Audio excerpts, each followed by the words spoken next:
تو یہ لڑکی وہاں کیا کرے گی؟ اس لڑکی کا ادا سے وہاں جانا تعبیر کو خاصا پریشان کر گیا تھا۔ ایک سلگن سی دل میں اٹھی تھی۔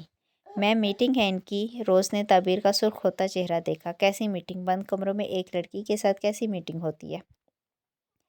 تعبیر اپنے لہجے پہ قابو نہیں رکھ پائی تھی۔ میم اس کا مجھے نہیں پتا، روز نے حلق تک کیا۔ تعبیر کے سینے میں چھن سے کوئی چیز ٹوٹی تھی۔ کل سے کہ اس کے دعوے، اس کی محبت بھرے الفاظ مذاق اڑاتے محسوس ہوئے۔ تعبیر ناشتے کی پلیٹ روز زور سے زمین پوس کی اور تیز قدموں سے اوپر بھاگی۔ فضا میں کانچ ٹوٹنے کی آواز گونجی تھی۔ آنسو رگڑتی وہ اپنی کیفیت ہی نہیں سمجھ پا رہی تھی۔ اس لڑکی کا حلیہ اور نوفل کا اسے نظر انداز کر کے جانا بہت کچھ سمجھا چکا تھا۔ میرے پیچھے مت آنا۔ تعبیر نے سیڑھیوں پر رک کر روز کو انگشت دکھاتے تنبیہ کی۔ سامنے سے آتی زری کا رنگ بھی فک ہوا۔ وہ فوراً دیوار کے ساتھ لگی، مبادا وہ اسے ایک ہاتھ نہ جڑتے۔ تم اپنے بد کردار بھائی کی کرتوت تو اچھے سے جانتی ہوگی، اسے کہو جلد از جلد مجھے فارغ کرے۔ جو شخص کل کی آئی نئی بیوی کے بجائے کسی غیر لڑکی سے دل بہلانا پسند کرے، اس کے ساتھ میں ایک پل نہیں رہ سکتی۔ جھوٹا دغا باز آدمی، میں اسے مار ڈالوں گی۔ وہ چیختی اوپر بڑھ گئی، جبکہ ظریف شاہ نے خشک ہوتا حلق تر کیا اور روز کی جانب دیکھا جو پہلے ہی سن سی کھڑی تھی۔ نوفل اس کے جاتے ہی اس ایریا سے نکل کر سامنے آیا۔ چہرے پر دبی دبی مسکراہٹ تھی، وہ تو اس کی سوچ سے بھی زیادہ سیدھی اور حساس نکلی تھی۔ روز نے بھی اپنے باس کے چہرے پر مسکراہٹ دیکھ کر نفی میں سر ہلایا۔ ٹینشن نہ لو روز، وہ بہت جلد ٹھیک ہو جائیں گی اور خود تم دونوں سے معافی مانگے گی۔ ظریف شاہ کو اس نے ہاتھ سے نیچے آنے کا اشارہ دیا۔ پر باس میم بہت لڑاکا ہے، روز سرجری لے کر آئے گی۔